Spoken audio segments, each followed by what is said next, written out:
we're very pleased to be here today to share some insights for the good and effectiveness category. As Nandi was saying, our juries normally are a really interesting group of people with lots of different perspectives, which makes the selection process really fun, actually, because we look at things we unpack everything a little bit differently and piece it together, and it's always uh, it's actually a really delightful process to go through the judging, because it's quite transparent, and I think there's both the submissions and how the juries approach the submissions every year has been getting a little bit better. So let's get started. So first of all, what are these categories about?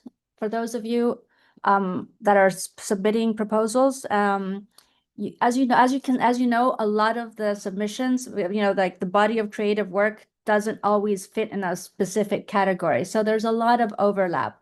And as you know, you can submit your project for different categories. So this category obviously is a super important and we love that it exists, but it does share a lot of components and a lot of the elements that are valuable for all of the other categories. So for the good category, the main driver of that category will be that these initiatives have tangible social and they address tangible social and environmental issues. These submissions can be from nonprofit or from business. And on the other hand, the effectiveness category is more focused on the impact and on measurable results. And so I would say initially we had these two categories were just one. And as we've gone forward, we've started to unpack some subtle differences to make sure that we can, focus on these things much more precisely when we judge. So what are we judging when we're looking at the submissions? As our fellow panelists was saying before, we get a lot of different submissions, but at the heart of all of this is you have to have a very powerful creative idea. It's not good enough to just submit an idea that is related to something good or related to something impactful. We are still looking for something that is actually new or innovative, original, or if it's an idea that we've seen before, it has to have rooted in a unique insight. It has to have depth and it has to have originality. So obviously we want the creative idea at the heart of the submission. The second is execution, how you took that idea and you materialized it. We've seen lots of examples where there's an excellent idea and then the execution is a little bit not as good, or the opposite, a very bland idea that the execution is amazing because you had some really good creatives and a lot of money. So the execution is really important, but it's also, I think, in this category, very different from the category that we were looking at just now, the entertainment one, where the execution and the craftsmanship and is very important. When we're looking at the good category, where we have a lot of nonprofits that sometimes may not be operating with very high budgets, we are very mindful that a lot of these submissions work under financial constraints. So that sometimes, that opens up a little bit of wiggle room in terms of what is the standard that we're expecting with execution. Of course, we want to make sure that it's executed to the best of its ability, but we have to be mindful that you can't compare the execution of a small NGO in a rural location doing something extremely creative under huge financial constraint, but that has big impact. Whereas you might have a very large company rolling something out with a lot of resources. So execution is important, but there is probably a little bit more wiggle room here than in other categories because, a lot of the nonprofits don't have the same budget. And then lastly, the impact. So this is, I think this is really, really important to like think about, because everybody's talking about the impact and the results. And in this case, in these categories, we're focusing on two types of impact.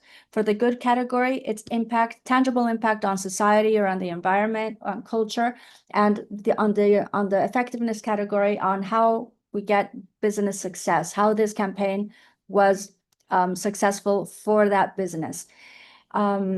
This has been a little bit confusing in the past with the submissions, where just because you address, for instance, gender equality, you have impact. That's not necessarily the case. You need to have your metrics, or just because you're, reached a certain number of people, that's a type of impact, but we really want to, unpack that into a more, deeper insight. So what are we judging? As I was saying, first of all, the originality of the idea. Do you have a new take? Do you have a special insight? Does that jump out at you from the minute you see the campaign? The second is, especially in the good category, when we see for the for-profit submissions, does the brand actually have a relationship with this cause that it's championing? Sometimes you have companies that have a CSR program, or they are just doing some employee engagement activity, and it's related to something that is kind of good, like let's do a beach cleanup because we now care about the environment. But it's I don't know, let's say maybe it's a razor company. The best submissions have a very natural connection between the good and the positive effects that it's trying to, that it has with the original brand. The other thing is that we look for in the good category is that it has this level of sustainability. If it's a one-off or like more like a PR stunt, even though it can have like fantastic execution, it can be super original. If it doesn't have that, like those ripple effects of like true impact, it's not going to fare. It's probably not going to get to the Grand Prix category. And if you look at the submissions in the past, there have been years where there is no Grand Prix because none of the submissions really ticked all those boxes. The other one, and it was addressed previously, is this a real campaign? Is it verifiable? Was it actually implemented? And this is something that links to the next point with the agencies. Sometimes agencies do some pro bono work for clients that are in the nonprofit sector only to get awards. And so that is an issue that is something that we try to see through, because there's like that kills the authenticity of the whole campaign. So it's good for it to be really authentic, transparent, that it actually happened, and that it was something that has the impact that it's claiming. And exactly, there's the creative appeal of awards versus business outcome. We're very suspicious with the campaigns that seem to have been created only to look good and not to actually do good. So this is something that when you put together your submissions, make sure that your focus is on how this actually did good, and it's not just actually or making your organization or your client look good. We're moving on to the pitfalls. I will pass it on to my co-juror here, Ogi, to start on what is the biggest pitfall. And we've mentioned it many, many times. It's a generic submission, but I'm going to pass it on to Ogi. Over to you. Thank you so much, Carolina. Thank you. I think the first common pitfall would be generic submission, where, these submissions do not really address any issues. However, what they're directed at are just in general, so nothing tying back to either the greater good or nothing tying back to business impact, but just a submission that ticks, in quotes, all the boxes, but really none of the boxes. Going into the next slide, another common pitfall that we have. Yeah. Wait, I'll just add one little thing there. Sure. Here, sometimes with the generic submission, we feel that we see a case study that was better for other categories. We were like, why is this one in this category? It seemed that it seems like it was just like a copy paste from the other category, and then we lose interest. So go on. Thank you. That was a very big key color because we saw a number of those at the last session we had. Then now what we've done here is to split this from for non-profits and then for profits. One of the, or rather some of the common misconceptions for the non-profits would be that they say they don't have any data. However, this is not correct, or they do not prefer any data when they submit the work. This is not acceptable at all. Another one would be there's no link to what they're doing in terms of a broader development idea. So it's basically a one-off, nothing sustainable, nothing continuing. There's no link at all that doesn't show. That's also something that's not right. Last one, the third one here would be that big budgets have an advantage. That's also not correct because we've seen at the last round we had, there was this brand, or there's this submission that we had. I don't quite remember what the brand is now, but it was for a male, it was for a male product, and it was only done with animated sketching. Very Yeah. simple, very straightforward, huge results. So you see, they didn't have a lot of budget, but then again, that also helps their creativity to soar. So that way, sometimes big budgets can be an issue, and then when you have small budget, it forces you to really direct and come up with innovative solutions. For the for-profit end, where with some of the submissions we have, we see only data on sales increase. This is not enough. Again, let's remember that a lot of this data that we see has to tie back. There has to be tangible results to the business. So either you're seeing that there was a positive change, or you drove positive change, or there was something that was on there. But data only on sales is not that's not good enough. Then we have another one to say reach is not impact. Yes, listen, reach alone is not impact. Reach is great because I mean you have seen you've gotten to a lot of people and they see what you're doing. However, that's not enough. What you need to understand is that it's not, I mean, for the good category, I think I said that in the previous one. For good category, when you're talking about your result, it has to tie back to a social issue, an environmental issue, or even in the business alone. So reach is good, is great. It shows the scale of what you have done, but it's not the only thing that you do. Last Can in I this space, yes, uh, please, can I Carolina, add please go something ahead. there? Yes, So, yes, so yes. I think this point is also really important because when for all the categories, it makes sense to add your metrics, add your number. But as Absolutely. Oprah was saying, yeah, lots of eyeballs does not translate is not real impact. So Yeah. even and again, a lot of the campaigns that are operate in social and environmental causes, sometimes they're kind of slow. They don't operate like ads where you put on an Yeah. ad and like the next day you already know if it was successful, you know how much Hmm. like the sales, like there's a spike. It's really fast in the advertising world. Sometimes in Hmm. the NGO world, the impact is slower. So let's say you have a submission for let's say you have like a rural education project that, got more, girls to go to school, and the impact is you could say the campaign got shared by so many people, it reached so many people in the village, Hmm. and ultimately the impact could be that the school rate went up, right? So there's like a Yes. deeper level, but also sometimes you might not have had enough time to measure that impact. And if you don't have that number, it you could at least add what would be the intended impact, like at least so you have a like you can show us that there was a plan and there was an understanding of the real Hmm. impact behind the campaign. Because sometimes you need to wait. Sometimes it'll take a year or take a 2 Yeah. years to see the impact. So it's not just how the media coverage, and it's not just the social sharing. Okay, back to Yogi. True. Thank you, Carol. A very valid point. And I think that's also the reason for this category. It's 1 year. So it's for entries or things that had happened within the last 1 year. I think it's 18 months or so. Now So it's there's five enough now. time for you to track. Yes. So Yeah. even where, just like we said, yes, reach is there, but it's not enough. You need to tie it back to the impact as to what change it brought about. Then the last one on the slide will be greenwashing. I mean, we all know, well, not we all know, but a lot of the time, some people, maybe for certain reasons, they end up making claims that really are not what they are about. It doesn't relate to their corporations, and they just want to look good, basically, to make it seem as though, you know what, oh, we are environmentally friendly, we did this, we did that. That's not good enough. So what you need to do is to make sure that whatever it is that you're doing, it's substantiated, it's true, and it's not just, you're not just doing it to we're talking about greenwashing, but not just to whitewash the image of the brand or the activity that you're doing, but there's a real sustainability leg. Carolina, please go on.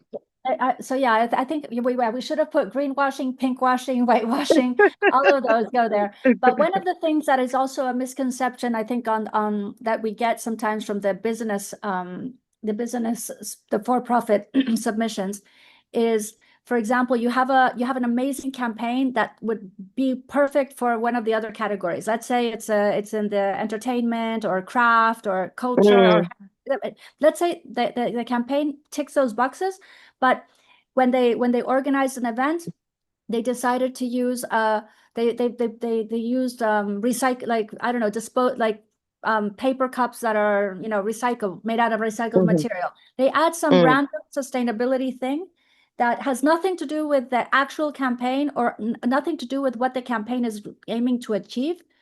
And it's not really that's just doesn't add up, right? So it's like if I were yeah, I'll give you like an example. Like if I were like a cigarette company, right? And then I'm like, oh yeah, but we're doing something and using recyclable components. Yeah, it doesn't matter. Like that's not making you impactful because you decided to do sustainable procurement. So Absolutely. that's a misconception. Just because you used like a recyclable something or reuse something, it doesn't make it impactful. So Yes. okay, next. Yeah. And then the second one would be, or rather, another one would be the fact of coming in to jump on social issues because we know, or rather, because you know that they would always elicit a reaction, an emotional reaction, to jump on those issues because you want to get trophies. We've heard people say, or I've heard a few people say, you know what, I want to jump on this campaign because I know it will get us trophies and it will help us look good. That's not the whole point. There has to be an innate reason for why you're doing this.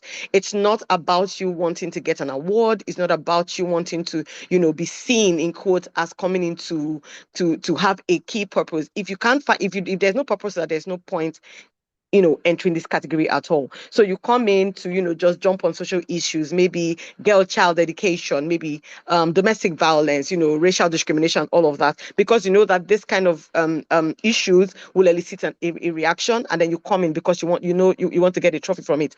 That's not what it should be. There's a difference between doing good, actually doing good for the sake of doing good, and looking good.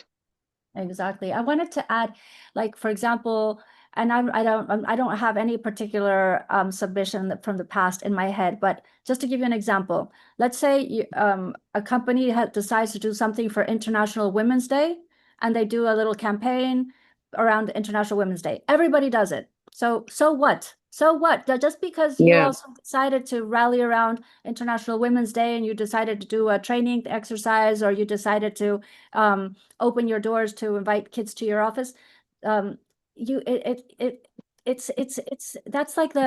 a bare minimum. Everybody's doing this. So you need to actually show why that was different and why it was unique and why it ties to the what is it, to the nature of the brand and to the nature of the organization. It can't be that superficial. Okay, we're great. Now we're just gonna pat ourselves on the back because we did a Women's Day event. So absolutely. Yeah. So there needs to be that distinction between a thematic campaign and a purpose-led campaign. Yes, thank you, Hilary. So that's what it should be. There needs to be that distinction, not just wanting to, model it up and then come up as though we would not know. Okay. All right. Do you want to go on? Yeah, so here and Hillary, please feel free to jump in. Carolina, you too. Yeah. Here we're looking at the motivation behind what you're doing. So you can also self-check yourself if you're doing this campaign for good, if you're doing it all just for the glory. First, what would be the intent? Why are you doing this? If it's for good, it's because you want to drive real impact, you want to drive a societal issue. There's a reason you want to do this.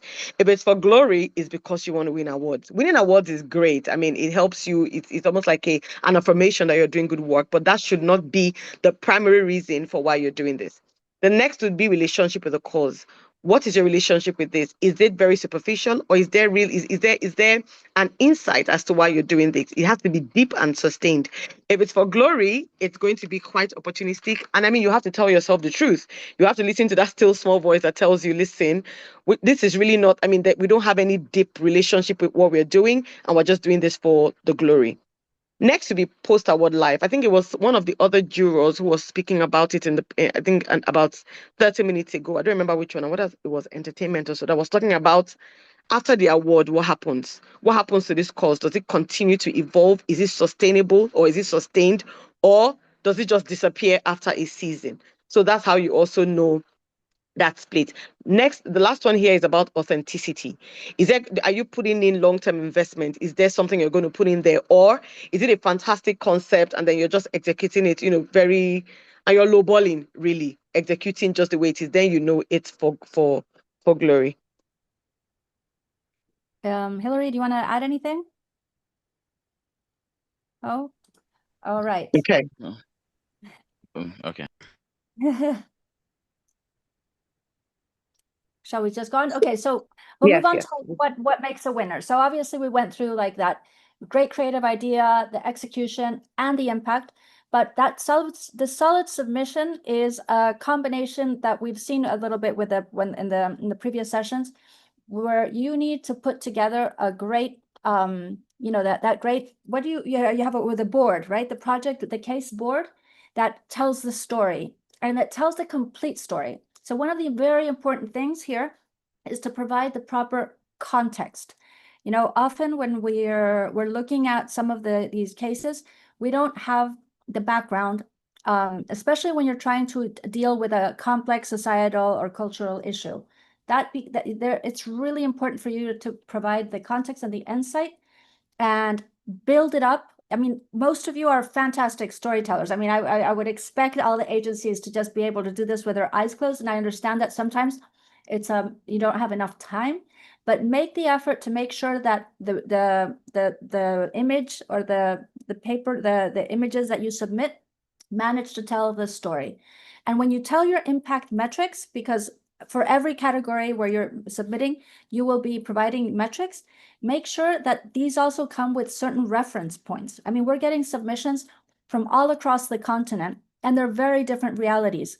For example, you can have a social media campaign in Nigeria, and the numbers are insane because it's a big country. And sometimes we look at, let's say we're looking at a campaign in Cabo Verde, and the numbers look really small, but actually it could have been the whole country. So it's really useful for us we're all coming from different places, and to give us a little bit of the context of why this was impactful, whether it's the business impact, and it's going to help for all the categories, actually. Just provide that context. Sometimes we get like, oh, this went up by 3 times and 4 times. That is very helpful.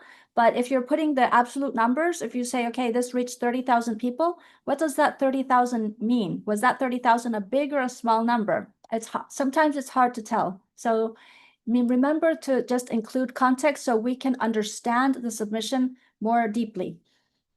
Anybody want to add something to this? No? I just want to add something on impact Yes, metrics. please. I want to add something on impact metrics because sometimes we've seen entries that are heroing what we'd call vanity matrices, like they're looking so much inwardly at what would be feel good matrices for that particular brand or campaign, or for that execution. However, it's important to have measurable impact or effectiveness that is actually relevant and matters to the grand scheme of the good and effectiveness category. I think with the effectiveness, just to add something, when you were talking, Hillary, it reminded me of one of the submissions that we saw last year, or the year before last year. I think it may have been shortlisted, but they were quite smart in saying that they had done this with a very, very small budget.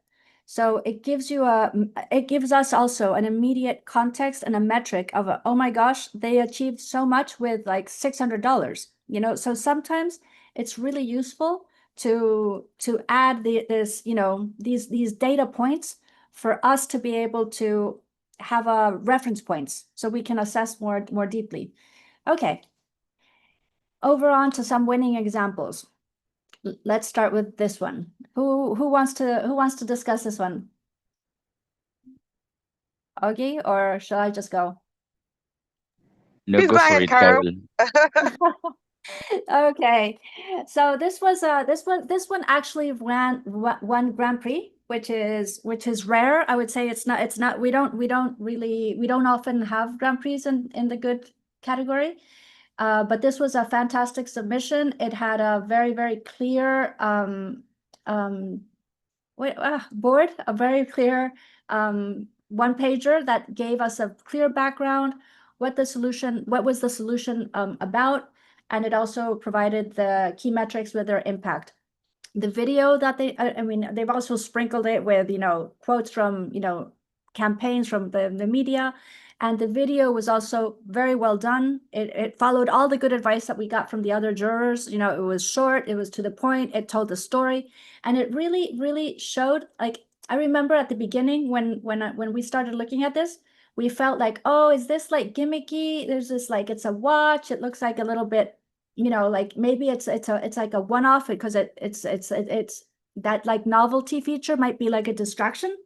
But then we were able to see that this had a knock-on effect and that it had kind of grown exponentially, and it really had a soul, and it had, it was an initiative that had these ripple effects. So that's why it ended up ticking all the boxes. It had an innovative aspect to it. It was really nicely executed. The quality of the storytelling of the submission itself was very convincing. We were all like, oh my gosh, we loved it. And obviously it had impact, well-documented impact. This one, fantastic one as well. Amazing storytelling, beautiful execution, great context, very clear, nicely designed. The video was absolutely astonishing. I don't know if we have time for the video, but we can go back to it in the Q&A if you want. But this was also very unique. The way that this one, I'd say, I don't know if you I'm sure some of you remember it. It was just it starts with a very I mean, and it's very creative, and it actually is dealing with an issue that is very hard to make sexy. This is also like I would say like one of the silver bullets in this category is when you're dealing with an issue that is very hard and maybe boring and maybe dull, like pollution, or, like when you're dealing, especially like with socioeconomic indicators, like this one, it had to do with like your life expectancy. These numbers are often very dry, and getting people to mobilize and understand and engage around boring issues and turning that into something creative with spark, with magic, that's a winning story. How do you take an issue that is not very sexy into something that is kind of magical? Oh my God, I love this one. Augie, Hillary, do you guys want to talk about it? Carol, Please you're on a fire roll. away. You're on You're a on a roll. roll. Don't stop. Where am I? What? I'm on a roll. Okay. This one was wonderful. This one I think probably would also be winning in other categories. And I would say when we look at in the good category, and you're dealing with with a with a alcohol bit company, you kind of start sometimes with a conflict because you don't think that the alcohol industry is doing much good in general, like this. But the way that this campaign came together, not focusing on health, but focusing on culture and heritage, and also they had a fantastic execution in terms and creative, and also addressing like a key issue of the time, like a more global outlook. On one hand, you have like the on the ground campaign, getting people engaged to like, yeah, buy the beer and scan the thing, but tapping into like the missing heritage in the museums that are in Europe, it was just also tapping into a societal thing that was much bigger than the campaign itself. So that was something that came across very in a very powerful way. Obviously, the design was wonderful, the storytelling was wonderful, but it mobilized a lot of people. It created awareness, and it really just struck a chord with something that was relevant, and it's still relevant right now. So that was also a very, it was an excellent campaign. Yeah, All right, guys. Yes. sorry, can I just build on this one? Yes, one last thing.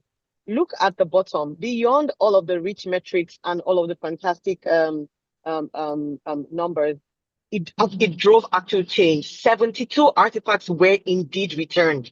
That's Yeah. powerful. Powerful. Just wanted to call that. Exactly. Tangible. We need more artifacts back. But it was actually a tangible impact. And also, I think one of the things when it comes to again, like the originality of the idea is sometimes when you see campaigns that have these like unusual connections, right? You don't imagine that a beer company is mobilizing a cultural movement that has to do with with old artifacts and history. So I think that there was a lot of elements here that were just that made it a winner.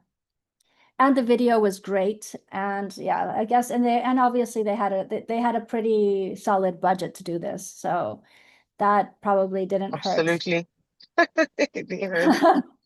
So this one, I would say I love this one. I really love those. I'm not loving the spread that they sent. I can tell that they were probably in a hurry, right? It doesn't really have the full context. True. It doesn't True. have the full context. It doesn't. I mean, I'm like, okay, what? I was like, I can't believe this is the spread we have for this case, because this case is absolutely fantastic. Obviously, their video is excellent, but this spread is a little bit like, yeah, it was put together quite quickly, but we do have results. We do have with our targets. We have some of the examples of how that campaign went viral, but the video of this one is fantastic. I think I have to play it to do it justice. Let's see if it plays. If it doesn't, we try later. Do you see my screen? Yes. Is it loading? Yeah. Okay. Do you hear the sound? From my end, yes. Yes. Okay. South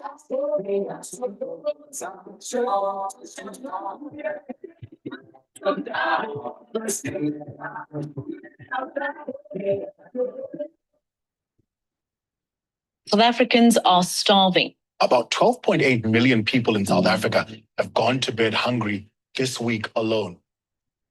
Brands that have our scale have an immense responsibility to do work that positively impacts the communities in which we operate. After the process of lautering, we're left with all the spent grain. So what we were able to develop is a recipe capturing the spent grain from the brewing process and turning it into a flour.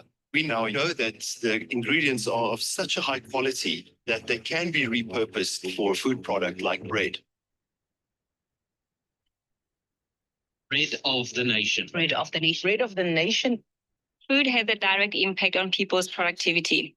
This is why initiatives like this are very important to actually bring more nutritious breads into the communities. By partnering with SA Harvest, we're able to make this a truly national initiative.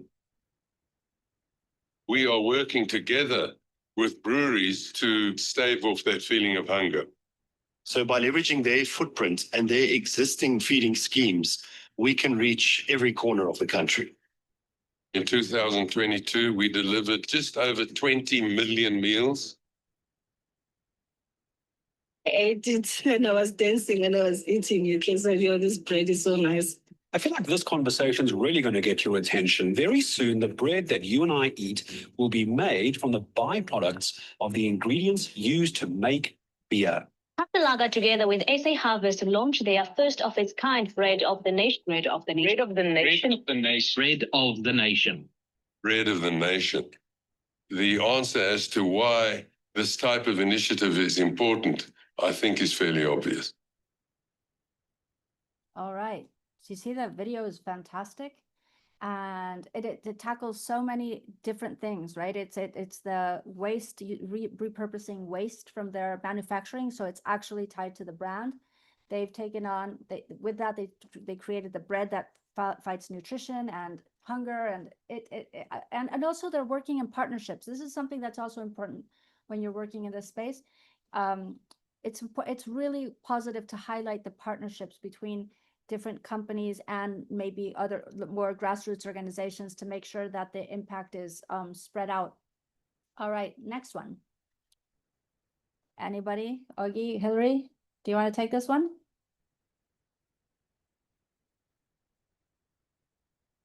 Yes, I can go. So for this Okay. one, you can already see from the creative, it's powerful. It says something, and it was around domestic violence against women, and speaking about the fact that in this market, when you speak, there's almost like a backlash. And what was amazing about this entry wasn't just that the creatives were very direct and poignant, but also that it also had it drove change.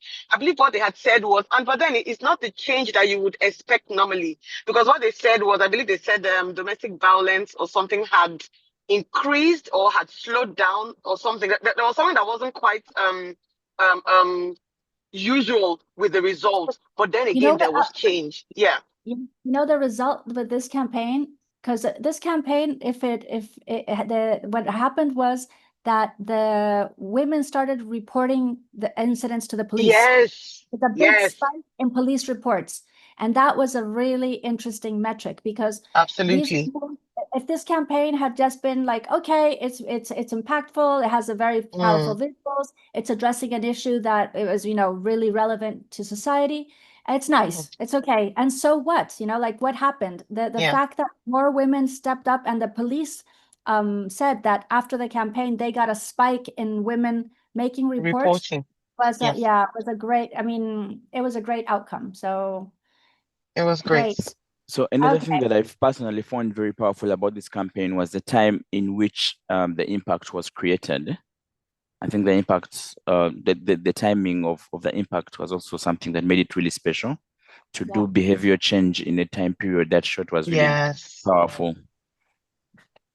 So that's I guess it's another element, right? If you have if you're reporting a certain type of impact, find the elements to substantiate it, right? Whether it was a record time in a unique location, it reached, like try to be very specific so we have all of that context, because this campaign, if they hadn't given us all of those numbers, it would have been one of those that we would have said, oh, look, yeah, this is nice, but okay, what else is new? It's a company that is now jumping on the, domestic violence issue, and they nothing happened, So it's really important to explain the impact, because that will make a big difference. Okay, and I'm going to give this one to Augie.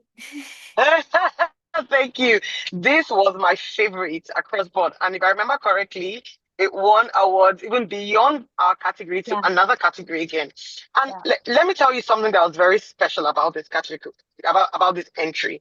It was because it was innovative. Innovative because I personally, and none of us in the jury, had seen where they had used an out of home site, a traditional site with materials that can help to be an anti-pollution filter. I want you to get that. So the material for the billboard, what they used was they did their research, and the material they used in creating this billboard was it was to help with pollution, and they situated this billboards in areas with the highest pollution in that city. I mean, it was fantastic. And then we saw the results that they had. I mean, there were I think they what they even did was that it was very small.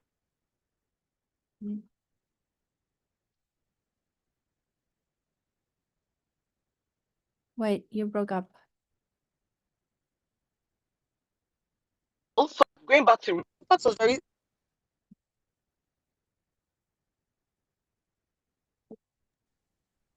you guys lose me there? I lost you for a little while. Yeah, we kind of lost you for a bit. Oh, you did. Oh, okay. I Yeah. was saying that the scale, in terms of scale, where it was in just few locations, so you could say the reach wasn't a lot. However, the impact was really high, which was a big deal here for this one, and it was also sustainable. Yeah, I think the other element that was interesting here was that it was almost like an experiment, and Yes, yes. and it was like, let's try this out, right? And the fact that the originality and the creative concept behind this campaign is also something that could have a positive effect for other campaigns. You know, this is also kind of like when you're giving back, you know, like the fact that now there is a technology to redefine billboards that, you know, act like trees is something that other brands can use as well. You know, it's not something that it's something that that adds value to like the whole world of advertising, and that's also quite impactful. So, okay. I think we're there. Any questions? Oh, I can stop sharing now. Any questions, comments? Oh, I see a chat. Oops, sorry. Too late to do full screen.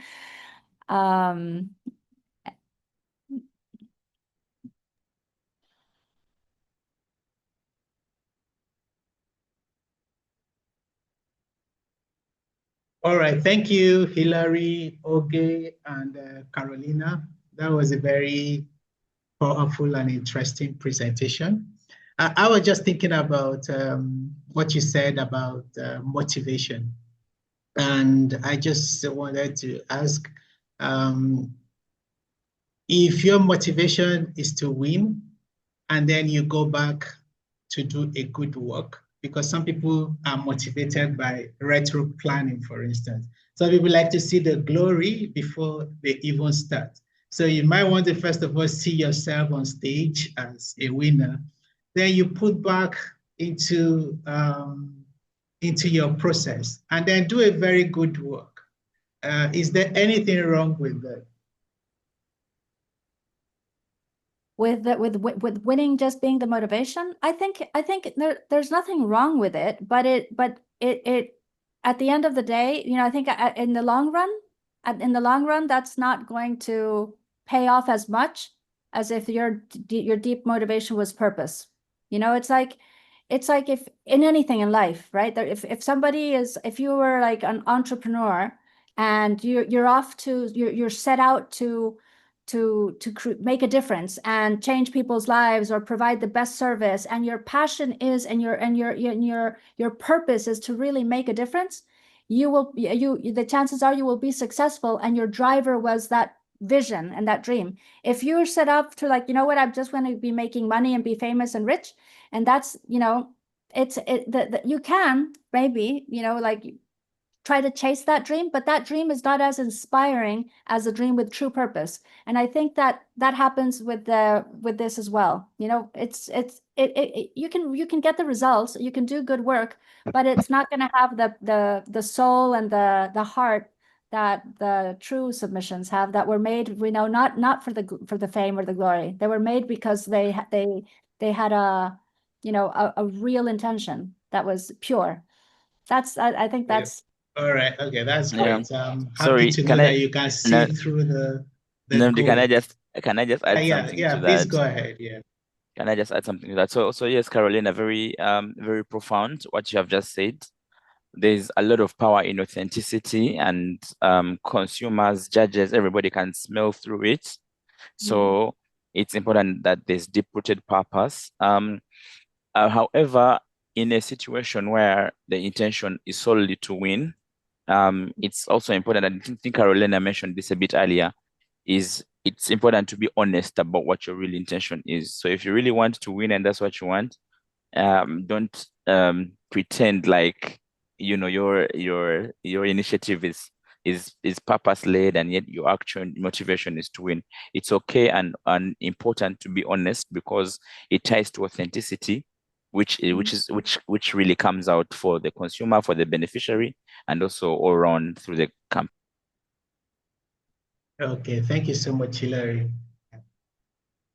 I'm just gonna comment on that. One more little thing that came to mind. I was doing a session on storytelling yesterday for the Kofi Annan Changemakers program, and we were going through different techniques of storytelling. And I was looking at, maybe you've seen, there's a very famous talk by Simon Sinek that says "Start with why."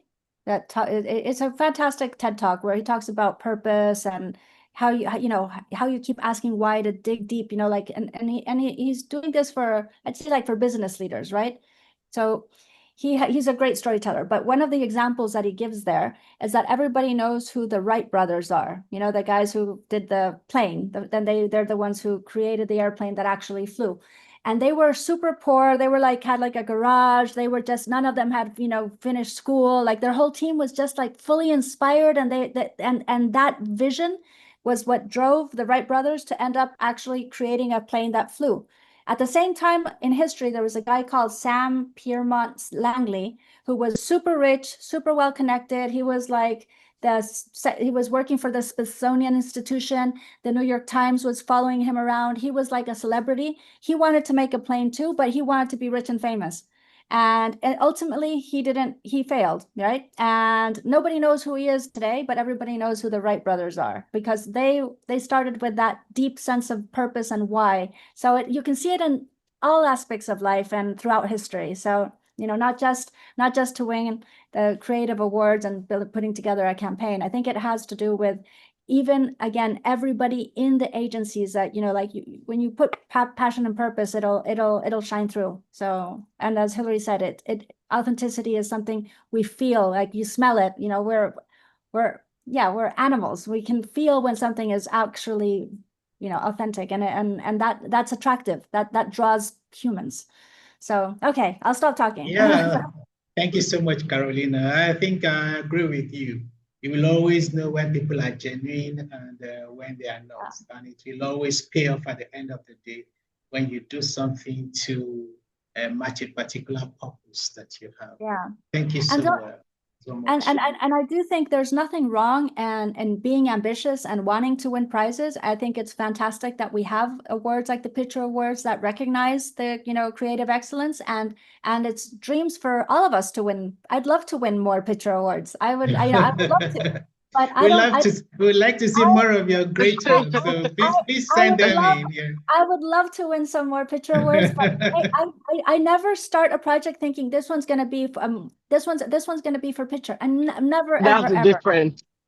It's completely different. I look back and I'm like, did anything that I do this year merits a submission? And sometimes it's no, but it's I celebrate what you guys are doing, and I can't wait to see the submissions. For this year's awards. Okay. All right. Thank you so much.